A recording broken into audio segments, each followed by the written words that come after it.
There is a life force, a vitality, an energy, quickening, that is translated through you into action. And because there is only one of you in all of time, this expression is unique. And if you block it, it will not exist in any other medium, and it will be lost. The world will not have it. It is not your business to determine how good it is, nor how valuable, nor how it compares to the expressions of others. It is your business to keep it yours, clearly and directly, to keep the channel open. You do not even have to believe in yourself or your work. You have to stay open and aware to the urges that motivate you. Keep the channel open. No artist is pleased. There is no satisfaction whatever at any point.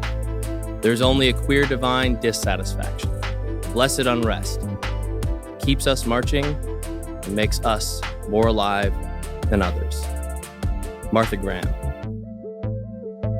And we're back. We're back. We're back. Here we are. We are here. Yeah.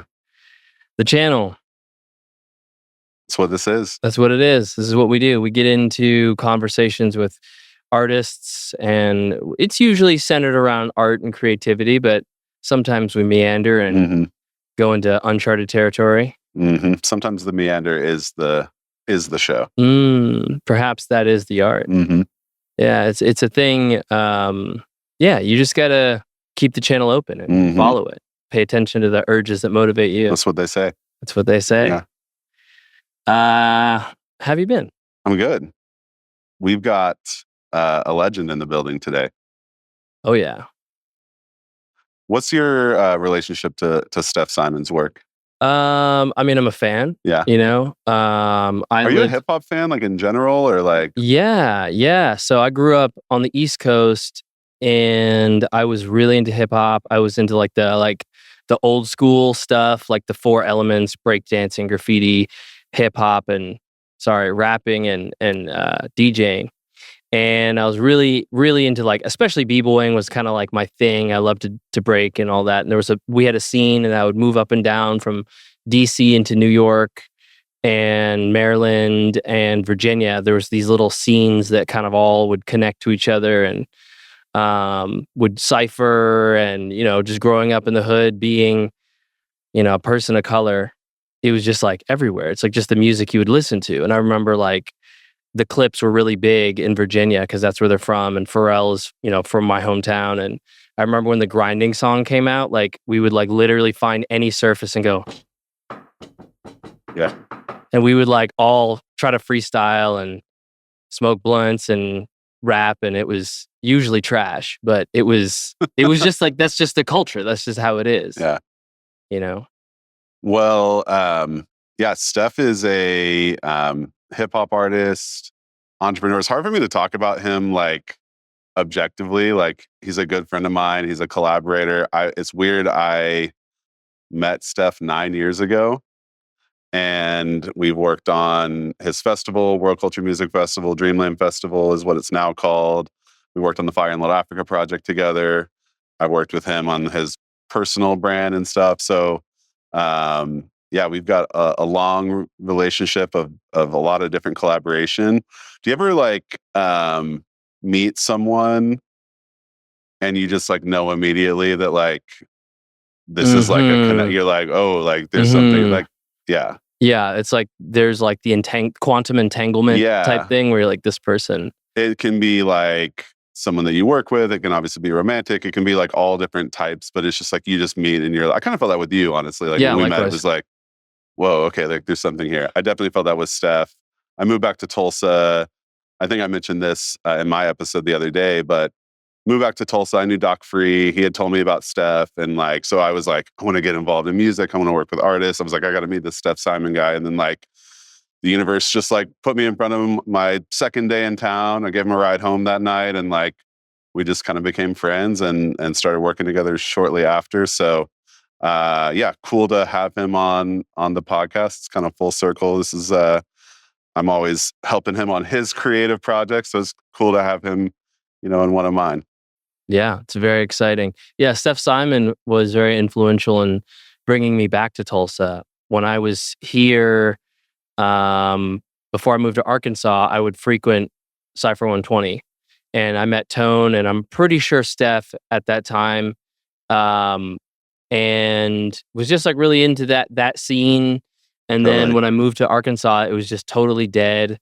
And at least creatively, I couldn't find like the same kind of thing we had in Tulsa, and would always kind of watch on social media what was going on. And then when Fire in Little Africa came out in 2021, I remember it was like one of the things that pushed me to want to move back. Yeah. I mean, maybe we can bring him out and continue the conversation. But it'd be an understatement to say that like Steph is one of the people that has inspired me the most. I think particularly when I moved back to Tulsa, I was getting into entrepreneurship, and I think one of the things I connected with him and a lot of like the world culture music guys, which is a lot of the people that ended up doing Fire in Little Africa, was just the focus on building something of your own and entrepreneurship, and just like that, that really connected with me. And so, let's bring him out. Let's bring him out. Let's all give him a warm round of applause as we welcome our guest, Steph Simon. What's up, brother? Oh, it's good to see you. That's right. Welcome to the show. You're getting your mic set before we... How y'all doing, man? How are you? Good, bro. Good to see you, man. Good to see you too, man. I'm chilling. I revisited a classic album today. I seen that. I had to tag you because I had not listened to Born on Black Wall Street in probably a few years. The Unsung album. It was the first time I've ever been in a recording studio session with like a great artist, like making something. And like, really? So yeah, I'd never been in a studio before. I mean, like my little brother was in bands, but like, to have the opportunity to like watch you make that record and then have it come out and like and obviously felt connected to it for a lot of different reasons. But for sure. Man, there's some bangers on there. Keno said the same thing the other day. Well, he hopped in the comments. I posted a video and he was like, "No, we want the Beneath the Ashes video first." And I appreciate that, bro. Y'all both were there at the recording session. You don't really know what you're doing. I didn't know that was your first session. Yeah. You know what I'm saying? I didn't know you moved to Tulsa not because of me, but just that being in the picture of you moving. You know what I'm saying? What made me interested in wanting to talk to Chris was Fila. Yeah, I don't be knowing that I'm doing these things. You hear, just sitting back here hearing y'all say all of these things. That's kind of what's my year has been. It's just like sitting back and like everybody kind of showering what I've done. And in the moment, I always think about in the moment, I don't know. Like it's been 10 years since. Well, it's interesting because like I think in the moment, just like because I've been with you in a lot of the journey of the last 9 years, and it's like there's always a sense in the moment that like something special is happening here. And so now we have the perspective, like, it's been 4 years since Fire in Little Africa came out. It's been 6 years or 7 years since Born on Black Wall Street. So now you actually see the impact that it had on people, like as like time stretches out, and you can be like, "Oh, we were right. This really is like a special moment." Sure. That we're and in its simplest form, I'm your first rap recording session. In the simplest form, not just first rap session, like, just recording like session. Yeah, and like that's enough for me. Like Papa Rod goes around the world telling people I was the first person to pay him for a show. Papa Rod is Papa Rod's an incredible artist. He's from Oklahoma, but he's like really blown up. He's got a record with Polo and Pan, which is like a huge group. Like he's like he's an amazing artist. Amazing artist. So like in the simplest form, just a lot of those little stories, you know what I'm saying, that just stacks. And you normally only get that stuff at funerals when you're not there. So it's kind of cool to hear everybody say these things, because I wouldn't even know. I didn't know, and you know what I'm saying, I didn't know that. I was just doing it for those reasons, for these good causes. But nobody calls the call center, and me working at a call center for all my life, nobody ever called in and was like, man, everything's working great. Like, you know, so all I hear is, you didn't put me on Freela. You didn't, you know what I'm saying? You didn't put me on the festival. You don't really hear the other side of it too much. So I appreciate y'all for that. I kind of want to jump into that, like the process of when you create an opportunity primarily for yourself, because you're like, I need an opportunity. We're all looking for opportunities, 100% right? starts with like, hey, I can use a bigger stage to rap on than what's provided out here for hip hop. Right. You have to be like a visionary and a pioneer. And then you make something that ends up having some gravity. And then people can, it's interesting how like the process of criticism that you can get from it. And it's often not like they're criticizing the work. They're criticizing that you didn't open the door for them. Yeah, right. For them too. And everything that I've created or been a part of creating with has become bigger than me. And I always have to humble myself eventually and realize, like, you just created something bigger than you. If you want something, like, you need to go to college or something to get your degree. But knowing you, like, that was always your intention. Yeah. You know what I mean? Like, you're someone who sets out and says, I am going to make something bigger than me. Like, well, when it comes to hip hop, when it comes to rap, hip hop, just things in black spaces, just where I'm from and what I grow up to know, it was just non-existent. You know what I'm saying? So it's like, dang, I can rap, great, but where? At the time, it was Center of the Universe, D-Fest, Free Tulsa, Mayfest. I'm the first rap headliner of Mayfest, and that was year 50. You know what I'm saying? Yeah. So wow. It was nowhere to do it on a high level. We had all these places, these dive bars, these hole in the walls that we made mainstays. But and shout out to Sound Pony, shout out to Yeti, shout out Fazla Hall, things like that. But there was really it wasn't like rap at. I just walked up on Doc Free and Jake Beeson doing the event at Guthrie Green on Friday. Like, it's so normal now. And so it was non-existent. And so it was like, yes, I need to do this for me, but it also was like, it was sent to me to do it for the 15 other rappers I was rapping with that I thought were just as talented as me, if not more talented. And my talent comes from like the production and putting together, like the Professor X of it all. He wasn't, you know what I'm saying? That was my talent. And I started to notice that even more than just being one of the X-Men. It was like, no, I'm the guy that does, you know what I'm saying? And so it was just like, let's make it. You know, something I think about, like the art scene in Tulsa, like nobody comes to Tulsa to make it big. Like nobody's like, oh, I'll have a career. Oh, in the entertainment, I'll move to Tulsa. Like it's the other way around. Right. And like when you're trying to find opportunity or trying to find, and I think especially with like hip hop, there's this, I call it like the Cinderella effect, where it's like, you're just a low peasant, nobody loves you, and then the fairy godmother comes and like waves a wand, and now you become like this like magical princess who gets to go to the castle kind of thing. And that's like Hollywood, right? Like we see ourselves, or like if you're an artist, you have this dream that, oh man, I'll do something, I'll get a record label and I'll be big, and then like overnight success.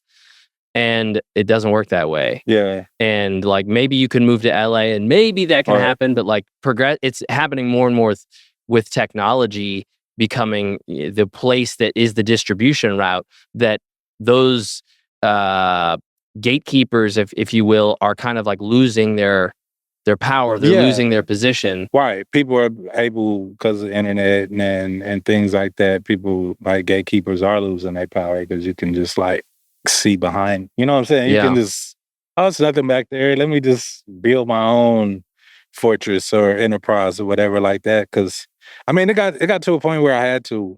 I used to want to go to LA and New York, and then now I got to a point where I can, and it's like I don't want to, because LA's rap scene is great as far as throwing you into a world where you're a thriving artist, but there's no community out there like we have. Well, and even if you go to LA, it's like the game is the same. Like you got to build an audience on the internet. You know, you got to build. Right. They're out there building audiences on the internet, and then you're in LA, and maybe there's more opportunities. But you know, the game has changed, and you've got the benefit of like having a strong community. And I've seen you like ramp up your online game because you're someone who is like, you know, low key a celebrity in Oklahoma, and then you're like, oh shit, but like, you know, I want my music to reach beyond. Yeah, exactly, and that's where I'm at. Like, I'm low key a celebrity here, bro. It's weird. My doctor knows my music. Like, I walk in my new doctor. Tulsa of the year. Like, Tulsa of the year for sure. Like, shout out to Tulsa World. Like, I go a lot of random places and people know who I am off my music. And whether it's Fire in Little Africa at Guthrie Green, first Friday, a guy walked up to me and was just like, Steph Simon is at the Guthrie Green, bro. I bought your first album with the blue. You were blue. And I was like, bro, Jake is on stage. Visions from the Tisdale. And Jake is on stage painting MF Doom. And I'm like, he did, like, that's the guy that did that album cover right there. You know what I'm saying? And he didn't even know. But just him just seeing me just walking across the field. And it happens so much. And but I am trying to articulate who I am and what's been built here to the world. So I have been on the internet ramping it up more just to like let people know, because they're thirsty. You go out to LA, they're very interested in what's going on out here, but there's no hub to just a centralized place to find out what's going on in Tulsa. You know what I'm saying? And so that goes for Atlanta, that goes for New York. Like, the world is interested in what we're doing. It's just we have to find a way to package it all in a box and like disperse it. So well, it's interesting like to think about, because I think like when I think about Fire in Little Africa, like that was kind of the intention. That was the intention. And it was like, let's get everybody together. And so it's like, you know, oh, wait a minute. Is it working?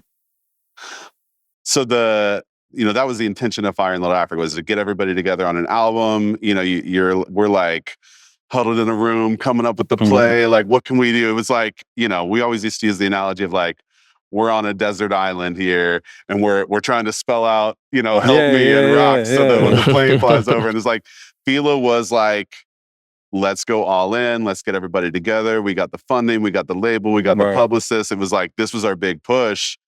And I think like, I would be curious your reflections on that project. But like, you know, the hope was that like someone, Steph, namely, would be like the next Kendrick, or that like Tulsa would be the next Atlanta, and that it would just create this like, you know, kind of sonic boom in the music industry. And, you know, I think it's a project that like we're all proud of, but it didn't do that. And so now it's like you're kind of back to that war room, and like, okay, like I got to come up with a new play. Like, what worked well on Fila? What didn't work well? Like, what do I need to do different? Because like the game is changing every 6 months. So I'd be curious your reflections on Fila, and like kind of how you approach that project, and how you reflect on that kind of 5 years later, and then kind of how you're moving forward as an artist, you know, maybe differently now.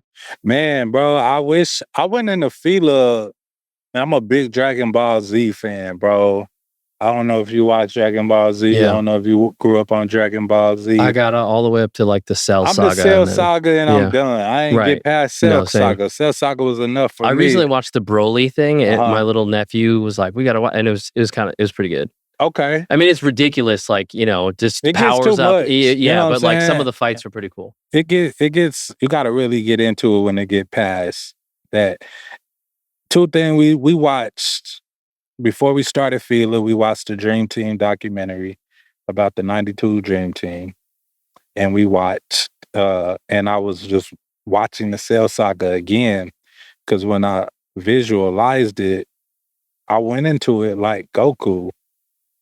But I knew I felt like, and my only regret, I know what kind of music I make, and I knew to like attract the world. I'm a niche. I felt like I was a niche artist at the time.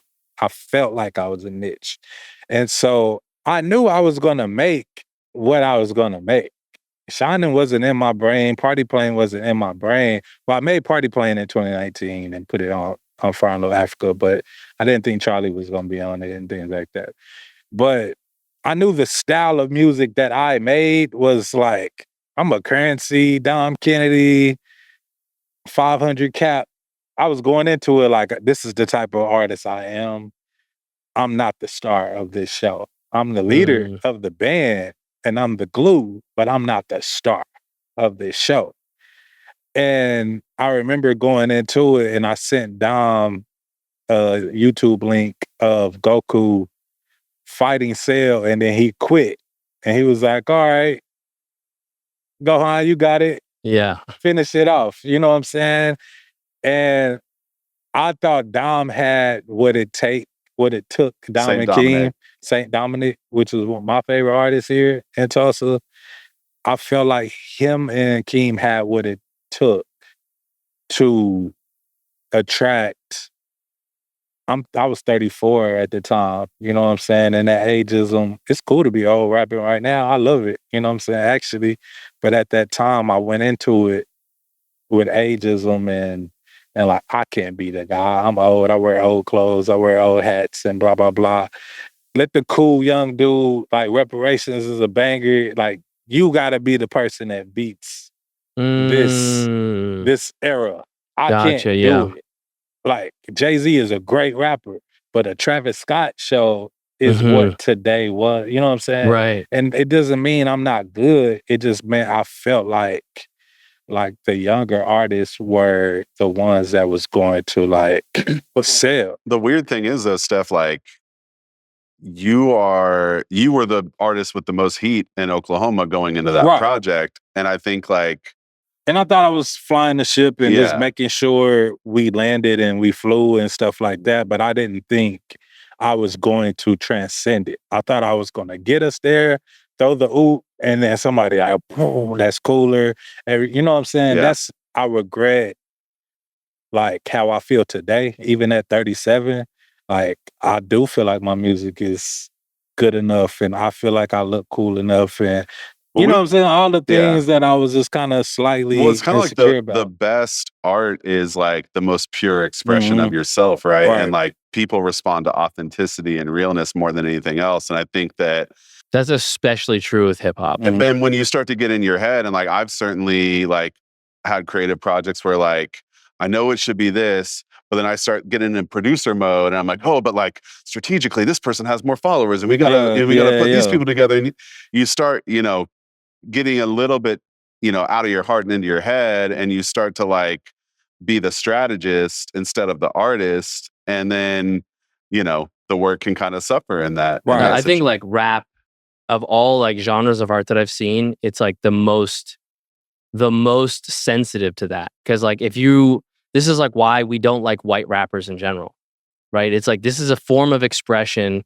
that's birthed out of oppression, in the Bronx, right? It's like this whole cultural thing that's like uniquely Black. And on top of that, like, so then that's why it's like very difficult. Like in general, it's just like, I don't really like white rappers because it's this weird kind of like you're jumping into something and furthermore, like when people are like talking about like how if they're like street and they're not, it's like it's really like it frustrates you. It's like this, it can't be fake, right? So people are like, oh, I got chains and money and bitches, and it's like, but you really don't though, because it's a process. Like hip hop that I know is a process of like the city and the north side of Tulsa in particular, in all cities, loving you first before you get to that level. And white rappers get to just come in at that level. They don't go through the almost getting shot. Like every rapper almost goes through this, like if they make a movie, it gets to this point of like almost dying. And then, you know what I'm saying, that next thing, and that's what that is. But man, Far in Little Africa, bro, I feel like if it came out this year, right after a Thunder championship, it would have did a lot more.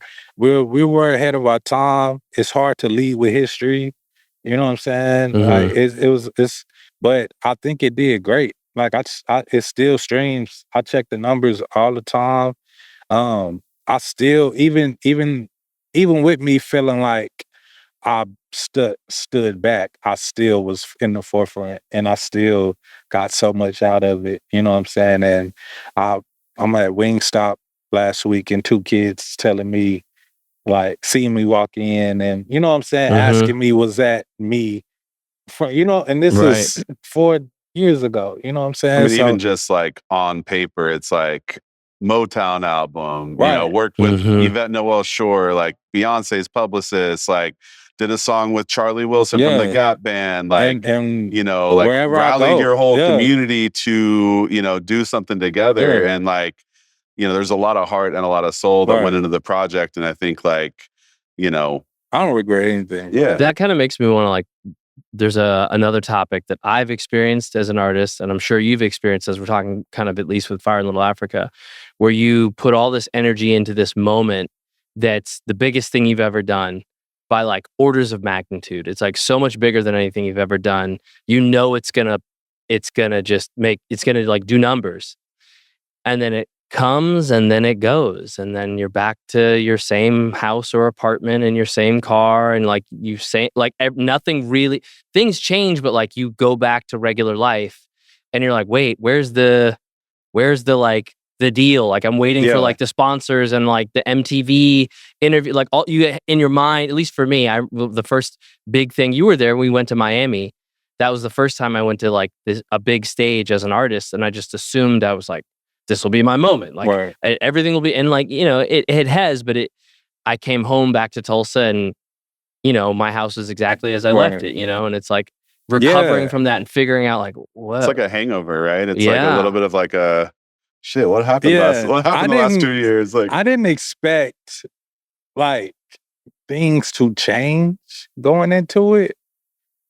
I went in a real even keel. I just wanted like an impact more on North Tulsa, you know what I'm saying, than anything when I went into it. Like, in all honesty, I didn't expect a mansion or a new car or a house or a deal or anything. I wish I did. Like, I wish I went into it expecting.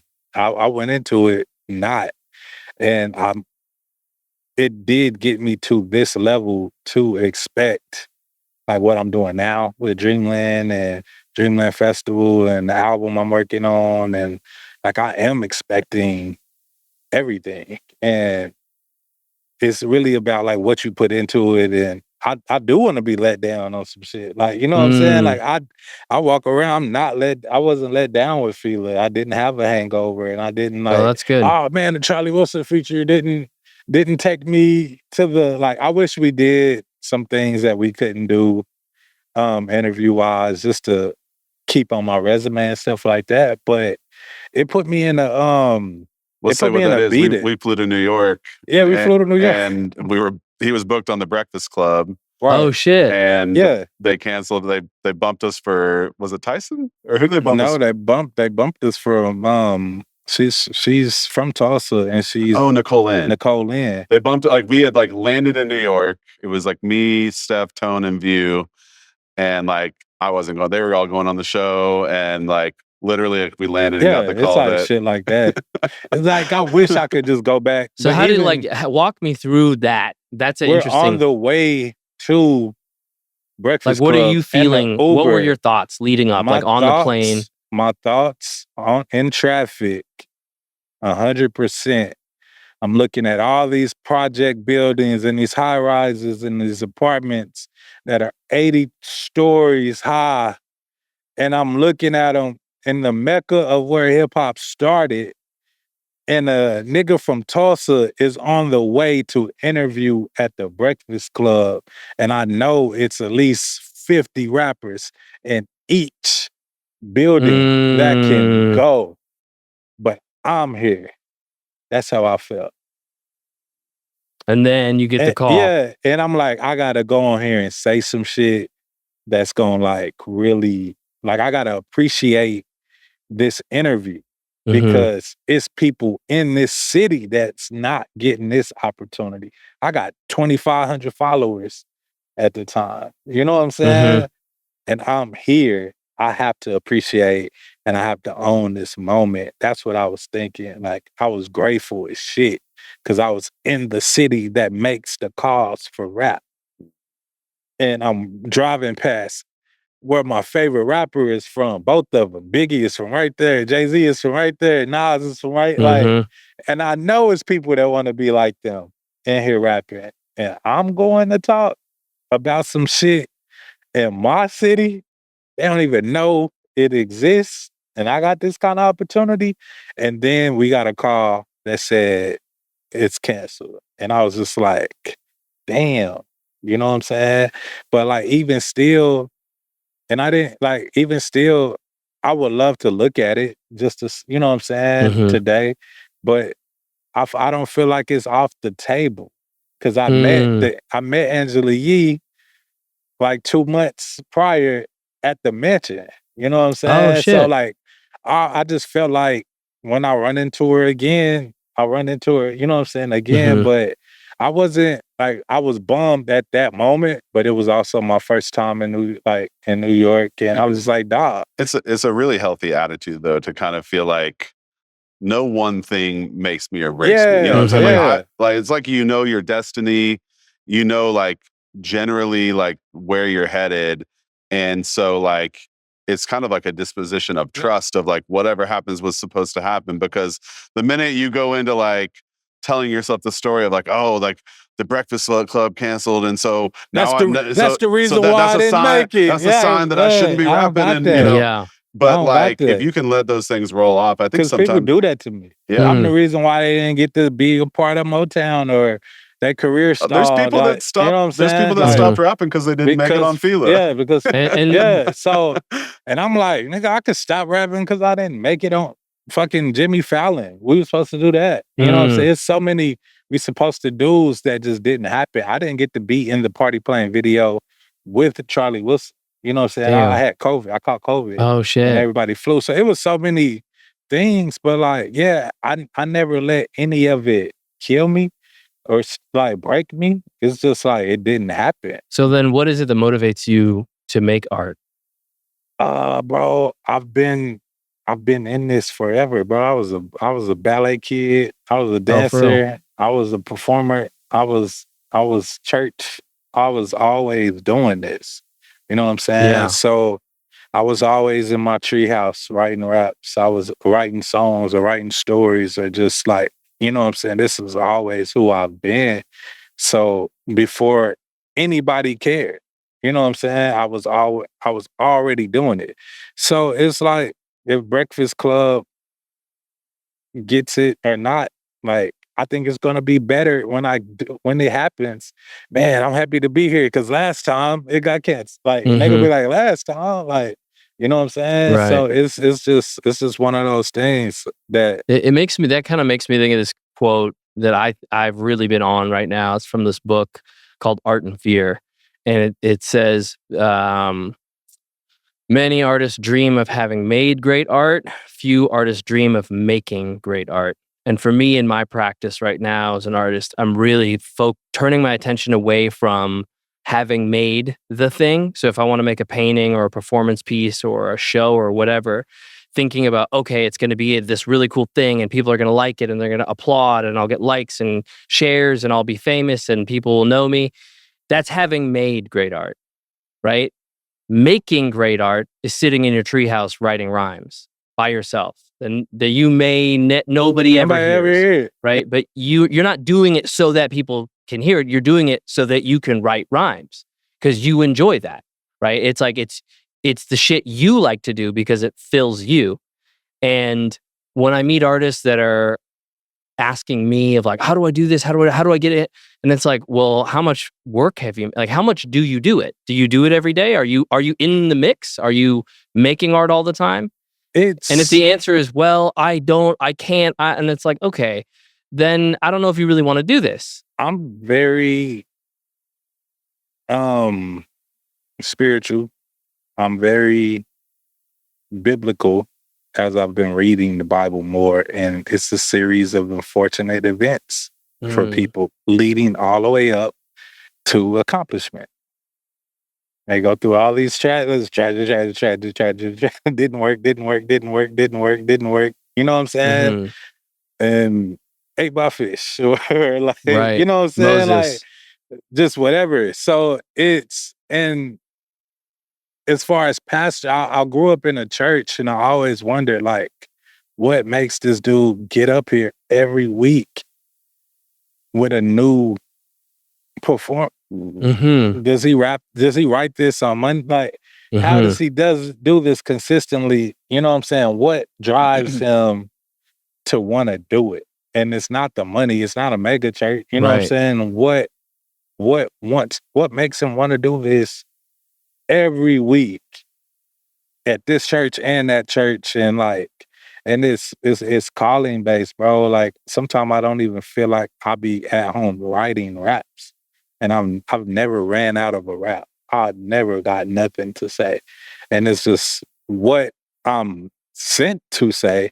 When it's time for me to say something, I get it out. You know what I'm saying? Some stuff I say, and I'm like, I don't even know where that came from. I don't even live by that. Yeah. Just like rappers that don't really live by killing people and doing drugs, and they just cast it out. You know what I'm saying? Like I'm on the other side of that. Some stuff, it'd be like, I need to take that in for my, you know what I'm saying? For myself. And I just push it out, bro. Like it's crazy because sometimes I can't even just sit here and just bust a rap for you. I got to sit down and like, well, you know, the whole concept of the show called The Channel comes from this quote. I have to channel. Yeah. There's this quote by this, I'm gonna spit the quote because it's good. I think you'll like it. She's a person this woman who's really influential in modern dance and ballet and stuff. It goes like this. There is a vitality, a life force, an energy, a quickening that is translated through you into action. Because there's only one of you in all of time, this expression is unique. And if you block it, it will not exist in any other medium and it will be lost. The world will not have it. It is not your business to determine how good it is, nor how valuable, nor how it compares to other expressions. It is your business to keep it yours, clearly and directly, to keep the channel open. You do not even have to believe in yourself or your work. You have to stay open and aware to the urges that motivate you to keep the channel open. No artist is pleased. There is no satisfaction whatever at any point. There is only a queer, divine dissatisfaction, a blessed unrest that keeps us marching and makes us more alive than others. Martha Graham. So that's where the word channel comes from. That's amazing. That's amazing. I'm glad we got that. That's where I'm at, bro. Like I've got past I don't care if it's good. I don't know if it's good. It's no satisfaction. And I got it from jogging, bro. I've been on this jogging kick, and it's like I've been jogging for like 4 months straight, and it's hard every day. You know what I'm saying? And it's never a breeze. It's never like, you know what I'm saying? It's tough every time, but I get out there and do it because I feel better when I do it. And so that was real. You know what I'm saying? I ain't never heard that. That's hard. The name of, that's one of the reasons we named the show this, but like, that was my takeaway when I saw you record Born on Black Wall Street. Cause it's like, I would argue that like any kind of creative practice is like channeling. Like we are the recipient of the messages, the inspiration, even just like, I always think about like, we don't get to choose what ideas we have. We don't get to choose what we're interested in. We don't get to choose what we're drawn to. That's all kind of like flowing through us. But you are a channel, I think, on an even deeper level because, I always, I was a Jay-Z fan, and he would say in interviews that like, and in his raps that he doesn't write anything down. I'm like, yeah, but he writes it down. You know what I mean? But then I was in the studio with Steph, and like we were in the studio for 4 days. He made an entire album. He didn't have a notebook. I left it. He didn't have a pen. He had headphones and an iPod. So he's like listening to beats, and he was like, he would go off by himself. Like he was definitely like activated. I think that, Trueson, I know you like kind of like, you might say like a flow state where you just can feel that like Steph is tapped in right now and like nobody better like, the hyper focus. So it's like, and then he would like just go into the booth and just like lay it down. And I'm just like, oh shit, like he's really doing like the Jay-Z thing. Like he's literally just like, how does he even memorize it? Well, like, I think here's a question. Did you like grow up freestyling ciphers? Nah, bro, I grew up at church. A lady, I called her Aunt Thelma Haley, taught us how to pray and speak in tongue and channel. This is channeling, you know what I'm saying? How to close our eyes. When we walking in the back of the church, just back and forth, just hands up, just going. Just taught us how to like be uncool. You have to uncool yourself. You have to get rid of everything in the room. The girl you like, your homies that you want to look cool in. You know what I'm saying? Like all the nervousness and whatever feeling, you have to really, you can't do it without it. You know what I'm saying? And so every Wednesday, like children's church and the youth church and stuff like that, she was like, and I didn't even know she was giving us that. You know what I'm saying? And we just doing it because we listening to adults. And like, that's where I got this shit from, bro. It was that. And I thought everybody could tap in, you know what I'm saying? And it's not so.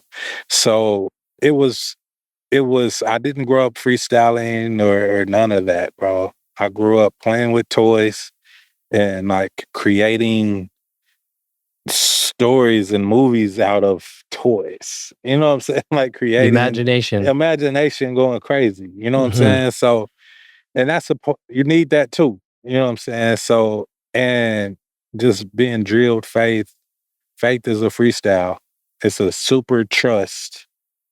You know what I'm saying? It's 100% trust of what I'm saying and what I'm doing is so. Like, and that's what I was drilled from like 7 to like 14. And those are vital. You are who you are after 14. Like if you're a lazy kid, you're gonna be. It's just, you know what I'm saying? Like if you got some determination, if you're smart, after 14, you're kind of like who you are, and that's what I got. So when did you get into like practice to rap? Right. When did you start rapping? My mom moved me to Union District 2004 January. I met some guys that was out there rapping, and they were in a group. We developed a group called the Old Boys in high school, and it was like you jump when you get jumped into a gang. You know what I'm saying? I can't say the word, and it starts with a when you get like when they bring you in, but I got basically everybody was just rapping about me and talking crazy about me, and they just wanted to see. You know, they wasn't really. It wasn't personal, right? Like talking shit in basketball. Shit, yeah. You know what I'm saying? And I could rag on people because I would talk shit to people in basketball, like trash talking basketball is normal. But rhyming it, I was a spelling bee kid and stuff like that. So I'm kind of witty with words.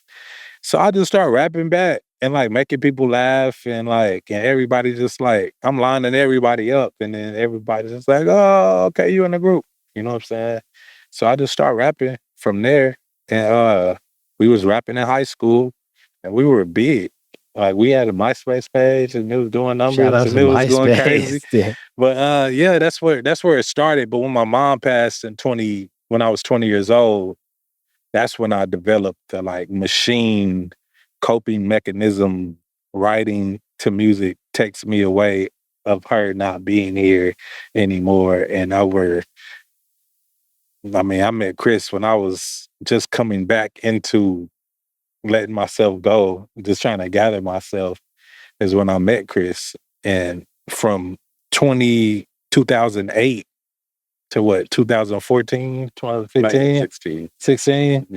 I'm just out here walking around aimlessly. We met in December of 2015. Yeah, you know what I'm saying? I'm just out here. You was walking the streets like aimlessly, headphones on, just rap. That was the only thing that could keep my mind off of going crazy and try to kill myself. And you know what I'm saying? Do all these things because you're just super hyper depressed and your girlfriend left you and all these things just happen all at the same time, blah, blah, blah.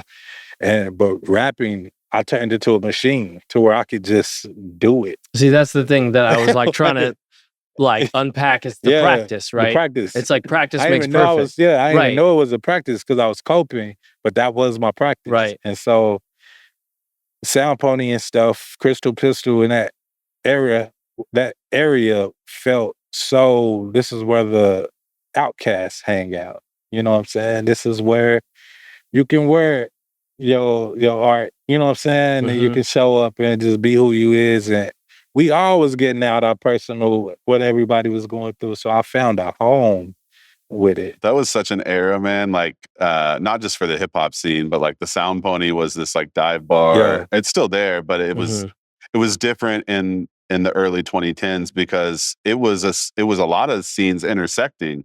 You would go on Friday night, it would be hip hop. You would go on Saturday night, it would be metal. You would go on Sunday night, it would be, an LGBT event. You would go on Monday. I walked in one time, someone's playing the harp. You know what I mean? You never knew what you would find walking in there, but it was always like this like really eclectic scene. And I think it was like Tulsa now is like, has a lot more spots. So the creative community, is like a little bit more like fragmented in terms of like, we have options of like where people hang out, but like, there was a time when like that bar was like Cheers and like the whole music scene was right here. Was there, on that street. So yeah, bro, it was a practice. It became a practice, and like I said, just channeling things I learned from then, and like escapism. You know what I'm saying? And using music, expression. That's the thing I think is like with art that I'm always chasing in my work, and the work that really resonates, the art that like the music that really hits is the stuff where they're telling the truth. It's not just like the words, it's the feeling, it's the emotion. You can hear it in their facial expressions are coming through the microphone. You can hear hear their eyes closed and the passion. Like that's what Kendrick brings, right? He's the person who's kind of like the guy who does that, where it's like pure, unfiltered, just kind of, and a lot of I think in hip hop that's one of the critical things, and like why a lot of rappers that are just like what separates the ones that are good from the ones that are just like not is like they're chasing a sound, they're chasing a voice, they're chasing a style, they're chasing a cadence, a trend, a flow. They're like, oh, I got to get this, and like trying to, and it's like, okay, cool, but do you mean it? Yeah. Do you feel that? Like, are you really saying some real shit that you really feel in your heart? Yeah, and that's important. That's important to me and my music. But it's also like making the art that only you can make. Right. You know what I mean? Like, back to the Martha Graham quote, it's like, there's only one of you in all of time. The expression is unique. And so like anybody that is creative in any way, if you got to check yourself and be like, is this like the purest expression of myself? Or am I kind of making something that like could have been made by anyone? And not that that's always like, bad, but, to the point of like, there does seem to be a relationship between like cultural impact and like unique, pure expression. Like if you look at it, it's like, it's the one of ones that like come out, and then it's like, there will be like, so it's like the Jay-Z or the Biggie or the Nipsey, where it's like people, like we've never really heard someone do it quite like this before. And then that inspires. And then the variants come behind it. But then it's like, you're not going to have another person that is like the next Jay-Z.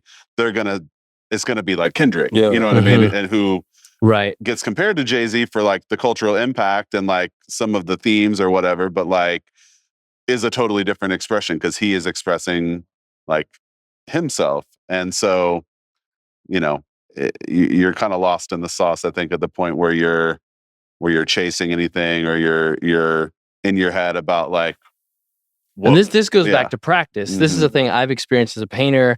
One of my favorite artists of all time is this guy from Italy from the 1600s. He was like a real scoundrel. Like he would sword fight and he was like fucking everybody's bitch and like all kinds of crazy shit. And he was also like the best painter ever. And he did it totally different than everybody else did it. He had his own technique that he did. And his paintings are just mind blowing. And he did some shit that was also like kind of gangster too. He had like this multiple stuff that had blood and gore in it, but it was like a biblical story, so he could get away with it.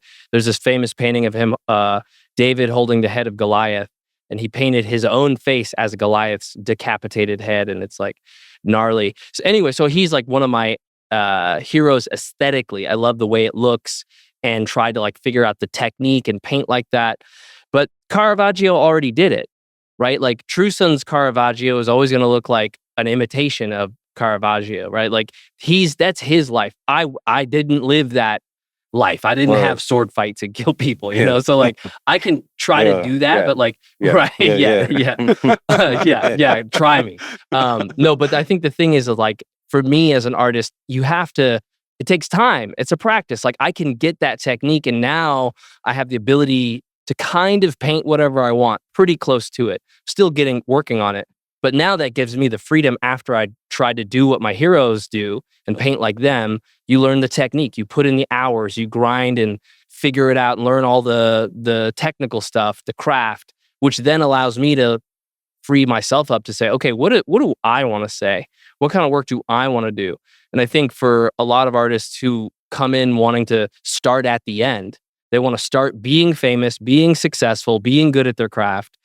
And it's like, okay, yeah, but you have to it takes time. Like you have to figure out, like before you can say what you got to say, you have to know how to say it. Like you have to learn that.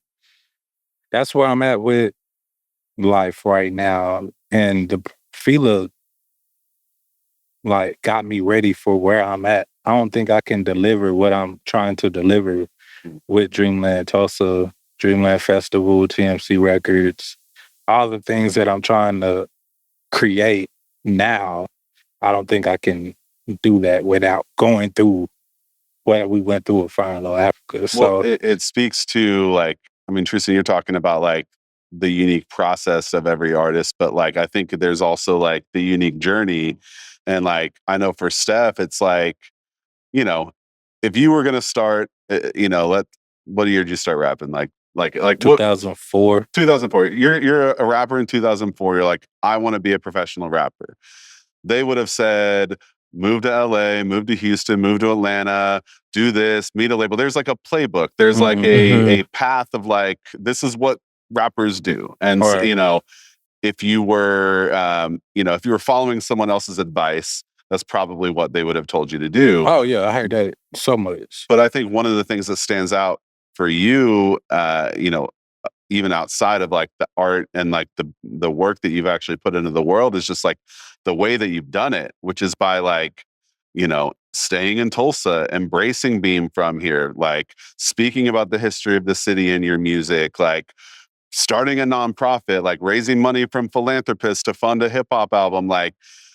Nobody could have told you to do that. You had to fully embrace, use what you have. Right. I love the quote, start where you are, use what you have, do what you can, and that's everything is us. And everything is us. I mean, it's just, translation. Yeah, exactly. But I think that's also part of your journey. And then you're saying, it's now you've got, all this other nonprofit work that you do, which would love for you to speak about, but as an extension of it kind of started with a nonprofit, getting funding for the festival. And then that turned into a group album. And then that turned into a program at a high school where you're now helping mentor kids. And it's and then you're still doing your music. And it's all of that is the fruit of you following your own unique path. Man, what's crazy, it started getting funded early. Find the coolest dope man who had money to invest in you as a rapper to clean up his money. That was the original way. Or start trying to sell it yourself, which I tried that too. The backpack full of CDs. Yeah, you know what I'm saying? No, backpack full of weed. Full of weed. And crack. And shit. But for the record, it's allegedly, a joke. Yeah, a joke. Yeah, allegedly. So not just to fund a rap dream, right. Like the craziest thing, I've done some crazy things trying to fund my rap career way before I learned how to find money and find funding. And it's the same way that a record label does it. It's just we're so in this like newborn stage still that we don't know that like a Rockefeller Def Jam Records is being funded. Like you shoot this video this way because this company gave you the money to execute this in a rap vision. And you're like, oh, that's why Jay-Z had this vodka in the video because they funded, they produced it. Right. Of course he's rapping. You know what I'm saying? So like, but we're so new to like getting funds from philanthropy, companies, dispensaries, whatever. Like we're like in the very early stages here in Tulsa. So that's why you hear move to LA, it's already they're at the end of the road of it. You know it's really also like on another note, like it's literally crumbling. Yeah, it's I have a friend who like crumbling. It's like you can see capitalism breaking like a fucking earthquake wall just shattering is what it feel like out there. And where I'm at, everybody's telling me to move out there to these places. And I'm like, no, I'm trying to build a better version of what y'all fucked up over here. You know what I'm saying? I don't want to move into this. Y'all just don't, y'all never even knew how it got here. Y'all just, you know what I'm saying? You guys are just little puzzle pieces. You know, you're the picture on the puzzle. You're not even the actual puzzle piece. You know what I'm saying? Like, so I'm like, nah, because I'm trying to build an actual sustaining system that works. And right now, there's only a few places that everybody's tugging and fighting to get funding from to do. It's like it's like, damn, we gotta take this shit up, you know what I'm saying, and drive funds faster. So because it's like no amount of money is going to create success. Because there's a lot of rappers signed to basketball players and who are millionaires and they put millions. It's like you just don't have it. It's not for you to have. You know what I'm saying? So everybody thinks they're $10,000 away from success. I'm like, or 20 or 20, or 100 or 50 and that's not the case. You know what I'm saying? That's not the case. But building a machine, like I'm trying to build an actual machine that drives it to where you make some art or I make some art and it's actually supported and it goes. Like I think especially like part of that is like the art, whatever it is that you make, has to be good for it to succeed. I think like often there's this notion that like, oh, if I had external support or help, it's like, they would pay your bills so you could make more art for sure. But if your shit is whack, like it won't work. Money's gonna make your shit good. Like it has to. And sometimes like getting money makes people not even want to like your art because sometimes we want our artists to not have money because we just don't feel like it's the authentic expression if you got it. So sometimes getting money is like the downside could push people away sometimes. It's like I know country music's like that. It's always like I'm poor, I've got a truck, and I'm country. I live in the exactly. Well, even like in hip hop, like in my opinion, a lot of my favorite hip hop albums is the artist's first album. Because it's like everything in their life has been building up to this moment, and it's like they get the deal, and then it's like here it is. You know, here's my grand statement. And it's relatable because oh man, like he's obviously like in a different world, but like even me, like a white guy in Tulsa, like I like weirdly relate to this and like, and then they make it and you got to wash the throne, and you're like, oh, I'm not on a throne. I'm not impaired. True. You know what I'm saying? Gosh, I'm not impaired. Yeah. So yeah, bro, it's like I like the state of, and everybody needs to. We all want to change our lives and things like that, but gradually, I'm not looking to put out any music or anything and it turns me into a millionaire. Or like I want to create fucking platforms and systems and put systems in play and like drive culture, the things that I'm not even going to benefit from directly. I think my students at McLain is going to benefit what I'm trying to build when they're 29. That's very Black Wall Street. Do you want to like articulate that vision more specifically? Like, so I teach. One thing I noticed in the prime of Main Street, of rapping on Main Street, which is Sound Pony, in that era that we galvanized and created, everything was 21 and up. And it was a point where like St. Dominic was 19, 20 years old, and all his fans was 19, 18 years old, and they couldn't come support him.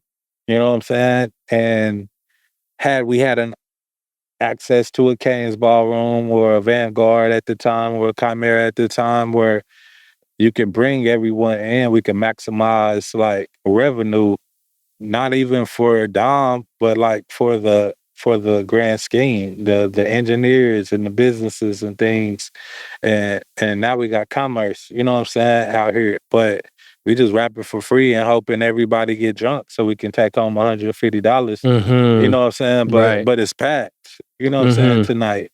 And we don't really drink like that this era. So I'm like, okay, the youth can't get in. Holland Hall students that love rap don't know about it and can't get in. Cassia Hall kids love rap, would love us, but they can't get in.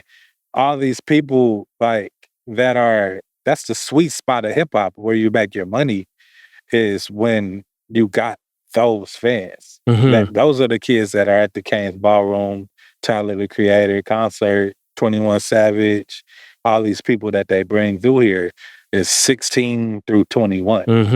You know what I'm saying? Yeah. So we're 25 through 35.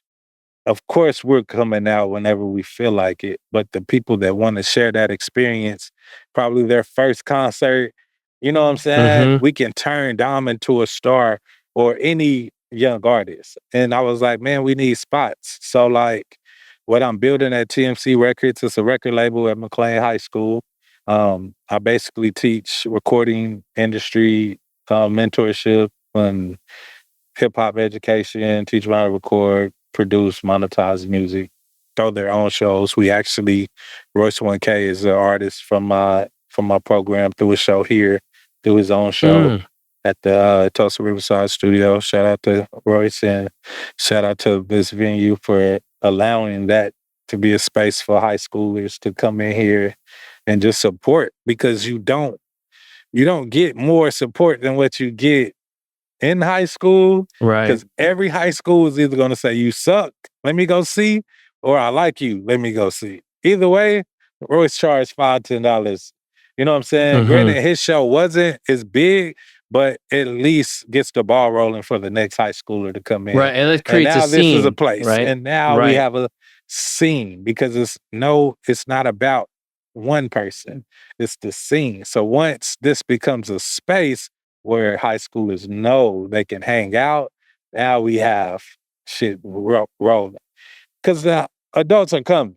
You know what I'm saying? But so even in the music industry, T Grizzly was opening up for Young Jeezy. We never go get someone our age to open up. We always get the next up and coming, and we weren't able to do that for damn near 10 years. And we had to wait until they were 21. And that's a lot of revenue that we was just sitting. And then people move, and you know what I'm saying? By the time they're 21, they're not even around. So you built a scene though, like, shout out to Oil House and then you and World Culture. It's like you're kind of talking about like restarting a scene and starting them younger. And starting it younger. Yeah. So it's like restarting the scene, starting it younger. We're all mainstream now. We're at Tulsa anyway. We got access to Guthrie Green. We got access to Canes. We got access to OK Pop. We got access to Vanguard. You know what I'm saying? So it's like, okay, we graduated, you know what I'm saying, as far as everyone that was going through the ringer of the dive bars. We've all graduated. Clean Hands is the #1 muralist. And you know what I'm saying? I got access to Pop House. I got access to like Trueson. Before I even knew you did my artwork that helped me sell out a show. I didn't even know who you were. Hell yeah. I remember doing that too. I didn't even I wasn't that receptive, but I was like, at the time. I think that was one of the things I had to talk him into. I was like, yeah, no, for sure. But it was, I love that. I love it. That, you know what I'm saying? As I was still I work with these people. Like who do you have making me artwork? Like Chris. Yeah. Shout out to Chris Davis connecting, Chris making bridges. Some shit out there. But no. So but I have access to you and I have access to DJs and all these people that they get to go to class and now they know who Trueson is just by me saying, hey, you should work with Trueson. Hey, you should work with Jake Beeson. Hey, Chris can help you with this. Doc Freeman wants to come in and teach turntablism to some kids that don't know nothing about a turn. You know what I'm saying? So much access. It makes me I wish I had. So if you were 17, 18 years old, you can graduate and throw an art show at OK Pop at 18. Yeah. Just because your friends ain't got nothing to do and they know you drew on a locker and it went viral and you got suspended. And now you can take all that engagement and put it in the actual Living Arts Museum. That's amazing. Because I have access to everything, bro. Like, be okay. It's like what we want to do. You know what I'm saying? And they have the youth. I'm 37 years old. I'm not at the high school football games passing out flyers or kicking it into you. Like I can just walk to the director and be like, hey, can I perform at halftime? But can I bring my kids though and let them hang out and meet? You know what I'm saying? And I'm actually starting them younger. Their first shows are in middle school. We do middle school tours and throughout the school year because 6th through 8th grade treat them like rappers. It's their first concert. This is the first rapper I've ever met. He's forever going to be older than me. He's forever going to be a rapper to me. Because the first time I seen him, I asked him for his autograph when he came. Because high schoolers look so big. Right, when you're at that age. When you're around sixth graders. And you can actually rap. And you cool and you look like the new rap. So they're building fan bases. Their followers are 6th, 7th, and 8th graders right now.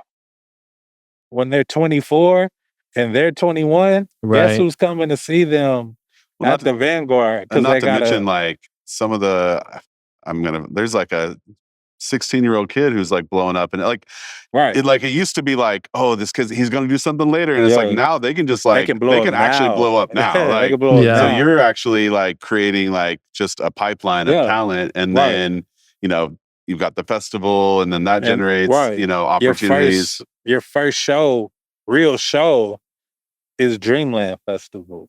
And it's a big stage or your first show is Juneteenth or Legacy or Hip Hop 918. These are stages that they're doing on top of touring through middle school. I remember Ronald McDonald coming to my school to make me like McDonald's. McDonald's, damn. And they brought Hanson to my school. You know what I'm saying? No, but for real. And that's how you catch them. So adding that tidal wave on top of they can just literally just rap on TikTok and blow up and add that to real kid fans that like them, times that by a scene that a Doc Freeman show or a Pop House show or a Steph Simon show, it's way more opportunity for them to do. And it's now it's going to be way bigger because it's not about just the same pocket of people supporting each other over and over. It's oh no, I'm coming to see a JUV show, or I'm coming to see Royce 1K, or I'm coming to see Royce and Steph Simon is performing and Versus on the bill, and then it's a band on the, you know what I'm saying? So that's what I'm trying to create. An ecosystem. An ecosystem, you know, and they know Clean Hands. When I graduated from high school, I knew no one in the music industry. You know what I'm saying? I didn't know it was one. Right. I knew rappers. I knew all the rappers in town. I didn't know the engineers, the sound. Like, they know everybody. If they want to make shirts, they know who to go to.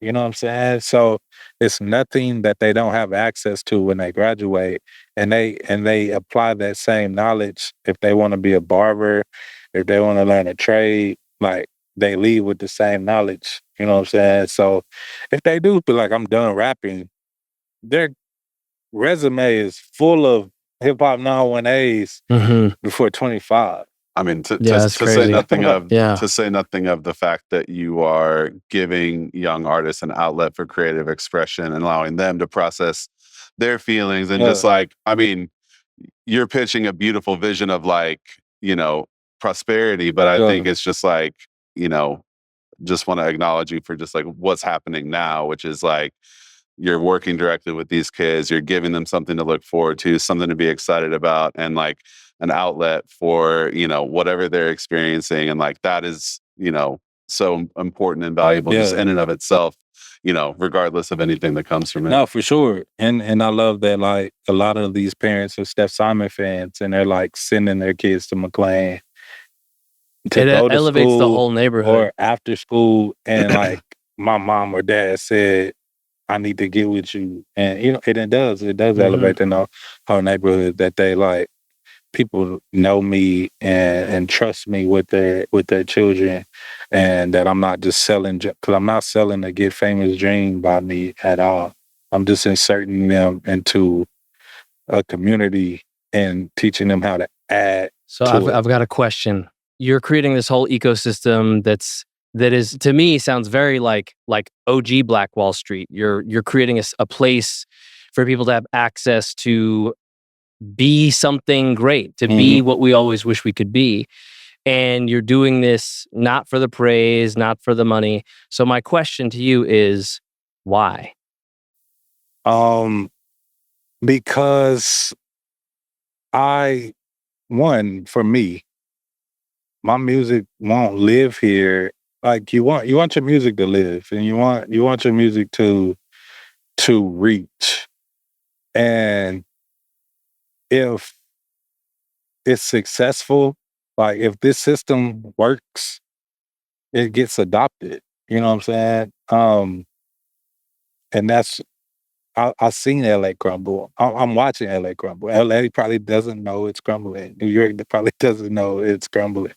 Respectfully but it's a reason why, like, it's hard for the Jay-Z's and Nas's to make it in music today, coming from the Mecca, because no one cares about, like, authenticity and real anymore. So creating a space where people like that can work, it gets duplicated, and people will replicate and see what we're doing in Tulsa, like they once did before with Black Wall Street, and replicate. And I'm just doing it through music. This is my template, and they replicate it, and it's happening in New York. Imagine New York saying, we got this from Tulsa. Or LA, we got this from Tulsa. And they once did. Atlanta got Atlanta from Tulsa. There's no Atlanta Black culture without Black Wall Street. That's a fact. There's no Harlem without Black Wall Street. That's a fact. You know what I'm saying? There's no Crenshaw District, Lamert Park without Black Wall Street. These are facts. And I care about that. I just simply, like, care about it. So the music that I love and I like to listen to, it won't resonate, like, in this culture. We will lose it. I feel like we will lose this culture to G-Eazy and MGK. And if, like, respect, like, it is what it is, we will lose it. If Lil Xans. Yeah, we will lose it.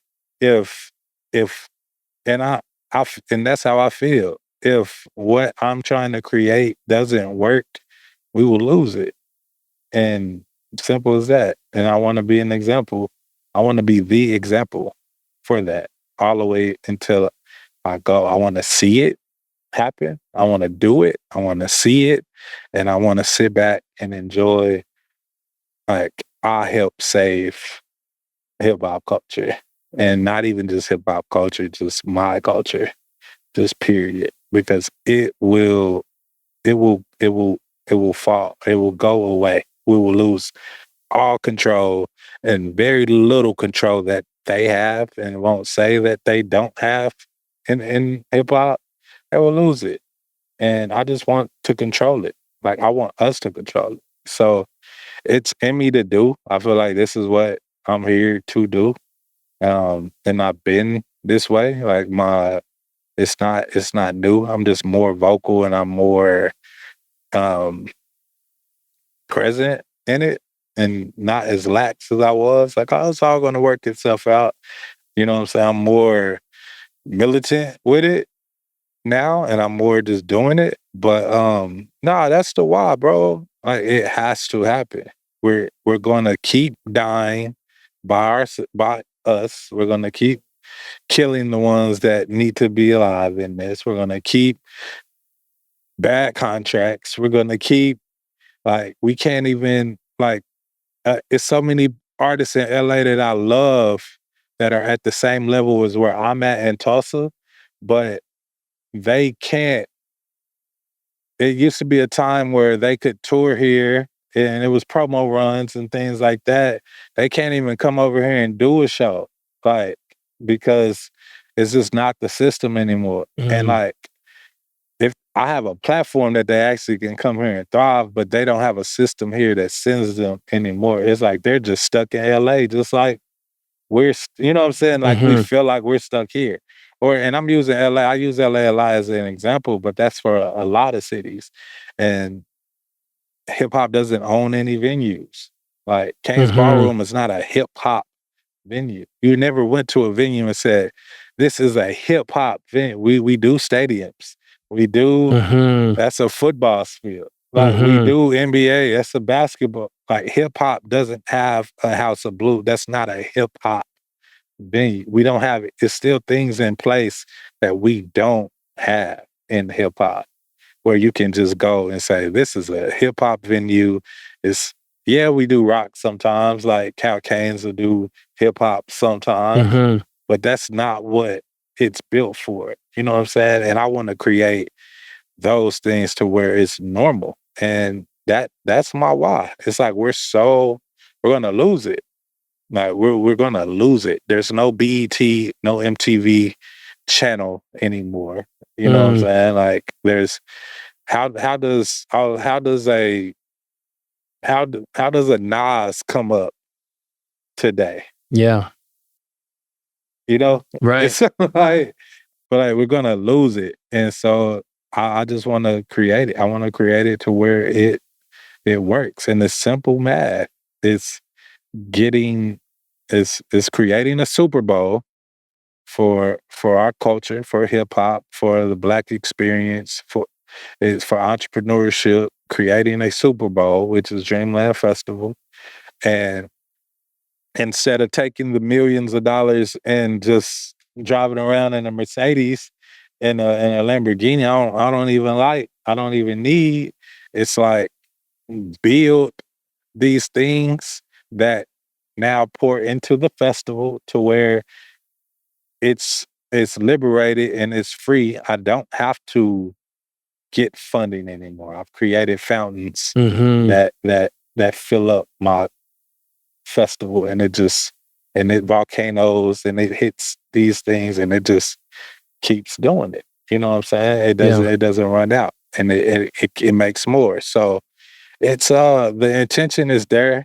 I see it. People want to support it, and just because people trust, you know what I'm saying? I have a lot of trust. I'm just trying to gain that trust on a national level, like I said, to know who I am here. Because people invest in scams that sound good. you know? So I know I can raise the money. It's just when I get it, doing things that work. And so, but yeah, man, it's a simple why, bro. Like I want to make it work that bad. Like it's like creating that NFL. Like it's like, why did you make the NFL? You know what I'm saying? Because we love the game. Like, I just like football so much that I wanted to create a league. That's how much I love football. Like I love this so much. I want to create a league of 30 teams in the AFC and the NFC, and I want to do the same thing. I want Booker T versus McLain and an album. Who has the best album? That'd be amazing. You know what I'm saying? Yeah. All conference videographer, first team videographers. It's 5 seniors, and it's all conference rapper. It's freshman of the year rapper, and I want that same thing. And Pop House is like, man, he won Best Rapper of the Year 4 years in a row. Let's sign him to Pop House. Yeah. You know, or Langston is like, he got Best Rapper 4 years in a row. Let's give him a $50,000 scholarship and a grant to make an album. Langston presents JUV, and Langston makes money off the album, but you done, you know what I'm saying? You done did this. So like these are things like it's that same thing. It's like asking, I don't even know who invented the NFL, bro. And that's how much I don't care about being famous by this shit. I don't even know who made the NFL. I watch this shit. I love it. You know what I'm saying? Right. Like, I don't even know. I know Dr. Naismith made basketball, but I don't know who created the NBA. I want to be that person. You don't even gotta know me or when it's all said and done, like y'all don't have to know who I am. Enjoy this shit. Like for real. Amazing. Enjoy the middle school kid that seen high schoolers rap, that went to McLain to do the same thing, and enjoy it. So that's a good note to end on. Yeah. That's beautiful, man. This is your moment now to talk about what you're working on, what you got coming up next. Plug yourself, everything you're doing. You can look at the cameras and... I'm working on that. I'm working on music. All roads lead to Dreamland. It's a movement. It's an album. It's an invitation to experience and support Dreamland Festival in its entirety, which will eventually do everything that we spoke on, which will grow into a festival on the levels of and exceed the levels of an Essence Fest or Invest Fest or Made in America or a Coachella or what's the Rolling Louds. But this festival will grow different aspects and different platforms in the Tulsa community that will just put people in place to keep this thing rolling forever, man. I think we are the soundtrack to the future. Capitalism is a real thing, and it is crumbling and ruining things that we love that are supposed to stay authentic. And I feel like the only way for art to survive is to create avenues and systems that work. And that's what I'm working on, man. So follow me. When I ask for money, give it to me because it's going to go to the right place. As simple as that sounds. Or listen to my music because that's like giving me money. I'm going to add or listen to my students' music. Listen to his music. Like for real. Not only is he a good friend of mine and a collaborator, like genuinely like one of my most listened to artists. I mean, I could say favorite, but like I spend more time, especially like, pretty sure Dreamland, the song, is my most listened to song of any artist. Like that shit is like jet fuel, motivation, affirmation. You say the words and your life just starts changing right in front of you. And then, Born on Black Wall Street for the entrepreneurial journey and just the self-reliance. Yeah, man, and I know that I am one of thousands that your music has inspired and means a lot to. So anybody that hasn't listened to Steph's music, please do it. Please listen to the music. Share it. Please listen to it, bump it on the car and everywhere. Put it out in public. The best way to take in, you have to see me perform. Then you live with the music. For some reason, that's the best way to enjoy my music, is to see it first without even knowing a song. And then you go home and you love that song. And then you tell people, and then you come see it. And that's the steps of Steph Simon. One day I'm going to get good enough. I feel like this album is good enough for us the other way around, where you can just play the music. And then I want to see this. I feel like that's what this album I'm working on is going to do. Do you have a rough timeline of when it's going to come out? No.